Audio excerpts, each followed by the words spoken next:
Halo guys, kenalin nama gue Lina. Gue adalah mahasiswa asal Yogyakarta yang saat ini sedang magang di salah satu perusahaan ternama di Jakarta. Yap, saat ini gue sedang merantau jadi anak ibu kota. Gue magang di Jakarta kurang lebih udah 6 bulan.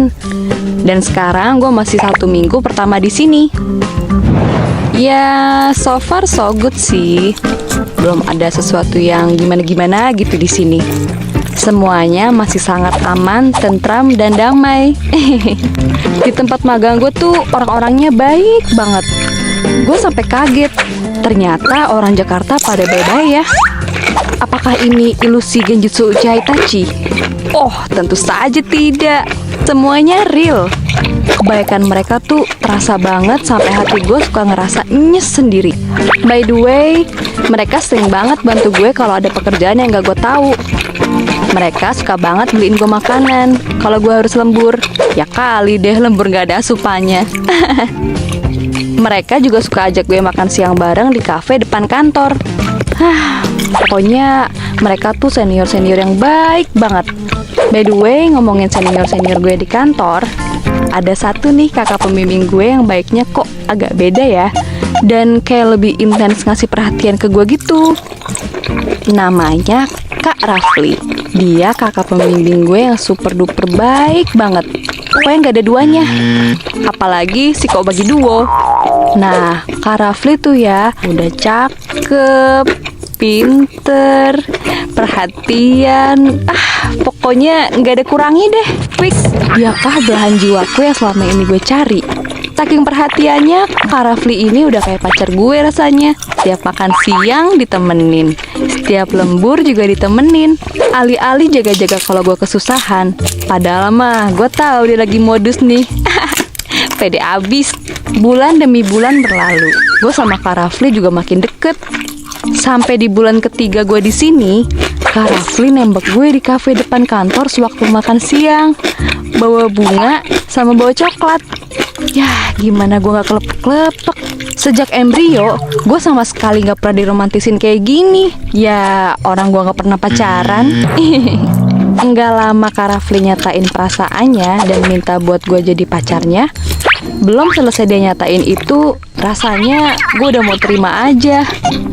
Tanpa basa-basi, gue juga bilang kalau gue suka sama dia dan menerima dia sebagai pacar gue. Yup, mulai hari ini, gue dan Kak Rafli resmi jadian. Rasanya tuh kayak mimpi, bener-bener sebahagia itu. Hari-hari berlalu dengan begitu indah. Gue setiap hari diantar jemput sama Kak Rafli, makan siang bareng, setiap weekend jalan keliling Jakarta, dan hampir setiap ngedate gue selalu ditraktir. Entah itu nonton, makan, dibeliin barang-barang yang gue suka. Pokoknya romantis abis lah. Dan yang paling mengejutkan lagi, sepulang kerja dia tuh masih suka ngasih gue hadiah random gitu. Padahal gue sama sekali lagi gak ulang tahun. Tau gak sih, dia ngasih gue iPhone 12. Gila ya, bener-bener gue tuh gak bisa berkata-kata lagi. Katanya dia sengaja beliin iPhone karena dia tahu gue suka selfie dan memori HP gue suka penuh gara-gara memorinya gak cukup. Tahu-tahuan aja nih Kak Rafli kalau HP gue speknya kentang. Ya intinya tuh dia tuh nabung buat beliin gue iPhone yang kapasitas memorinya banyak dan kualitas kameranya juga bagus. Kan main. Ini gue kan jadi kayak gimana ya? Baru juga pacaran udah ngasih barang semahal ini pemirsa. Buset dah. Rasanya gue kayak udah mau deh langsung diajak nikah. Sekarang juga gak apa-apa nih. Gue tuh mau guling-guling saking bahagianya. Hari itu gue gak bisa ngomong apa-apa lagi sih. Dan gue bertekad untuk berusaha menjadi wanita yang dia inginkan, karena dia udah ngasih semuanya buat gue. Seenggaknya itu yang terlintas di dalam benak gue saat itu. Waktu pun berlalu. Hari ini tepat 1 bulan terakhir gue magang di kantor ini. Pekerjaan gue di sini juga udah mulai sedikit dan gue udah mulai ngerjain laporan hasil magang gue. Kebetulan ada satu temen gue yang juga lagi magang di daerah Jakarta. Jadi gue bisa ngerjain laporan magang bareng dia. Tempat magang kita juga gak jauh banget jaraknya. Nah, temen gue ini namanya Edo. Temen kelas yang cukup aktif dan lumayan pinter. Jadi ya lumayan lah ya buat bantu. Hari ini rencananya gue sama Edo janjian buat bikin laporan bareng sepulang magang. Pas gue siap-siap mau OTW, Kak Rafli udah nungguin gue di parkiran. Gue lupa bilang kalau hari ini gue mau ketemu Edo. Mumpung ketemu, akhirnya gue sekalian izin. Setelah gue izin, Kak Rafli mulai agak beda. Ekspresinya kayak marah gitu. Tapi karena gue udah terlanjur janji sama Edo, ya akhirnya gue buru-buru pamit dan samperin si Edo. Keesokan harinya, Kak Rafli tiba-tiba datengin kosan gue. Dia marah-marah. Dia minta gue jauhin Edo. Padahal kan gue sama Edo gak ada apa-apa. Cuma saling bantu ngerjain laporan, dan itu cuma sekali. Tapi Kak Rafli gak mau dengar penjelasannya. Dari situ, Kak Rafli berubah 180 derajat. Dia sering banget marah-marah gak jelas, nyerocos ini itu, sampai semua jenis nama binatang dia keluarin. Bahkan gak jarang dia main tangan. Plak, plok, plak, plok, ceplas. Tangan dia tuh enteng banget buat nyakitin gue. Jujur, gue gak kuat banget sama perubahan sifat dia. Ternyata orang yang gue pikir terbaik buat hidup gue sendiri, justru orang yang bakal jadi mimpi buruk buat hidup gue. Akhirnya gue minta putus, tapi dia gak mau diputusin. Sampai dia ngacem-ngacem gue yang enggak. Nih orang bener-bener gak waras. Gak pernah gue takut ini sama cowok. Bener-bener udah gak kuat dan akhirnya gue stres banget. Sampai akhirnya gue coba share di Twitter tentang pengalaman percintaan gue lewat thread yang gue bikin. Dan tanpa disangka, ternyata threadnya trending. Dan gue dapat banyak support dari orang-orang yang bahkan ada yang nawarin gue konsul gratis di psikolog dan psikiater.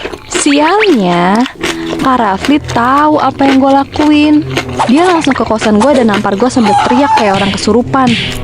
Dia lempar semua barang yang ada di kosan gue. Sampai-sampai dada gue sesek banget. Mau nangis, nggak bisa. Mau teriak, nggak ada tenaga. Dia coba tarik-tarik tangan gue. Terus gue refleks lempar iPhone yang dikasih dia. Gue lempar semua pemberian dari dia. Boneka, baju, termasuk iPhone itu. Tetangga kosan gue pada datang nyamperin. Sampai-sampai ibu kos datang teriak-teriak juga sambil nunjuk depan Kak Rafli. Heh, apaan nih ribut-ribut? Pergi sono lo, jangan ribut di sini. Dia langsung cabut. Mungkin suasana kosan yang rame bikin dia jadi malu. Setelah dia pergi, baru deh gue baru bisa nangis sampai lemes sejadi-jadinya.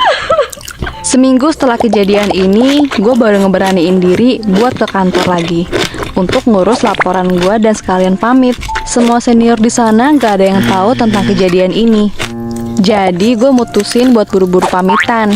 Waktu gue jalan keluar, gue ngeliat Kak Rafli dari arah lobi. Refleks, gue langsung keluar cari jalan lain biar gak ketemu sama si brengsek itu.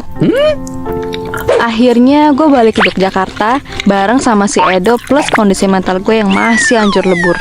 Gue coba berobat dan gue coba konsultasi sama psikiater dulu dengan semua hal yang udah gue lakuin. Rasanya sakit banget, membekas banget apa yang udah dia lakuin ke gue bener-bener buat gue trauma.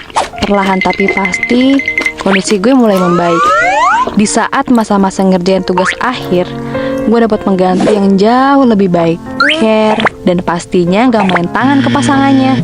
Semenjak itu gue tahu gue harus berhati-hati mengenali pasangan lawan jenis. Walaupun cowok gue yang sekarang ini kurang romantis, setidaknya hubungan kami jauh lebih sehat. Dia ngasih vibe positif dalam hidup gue.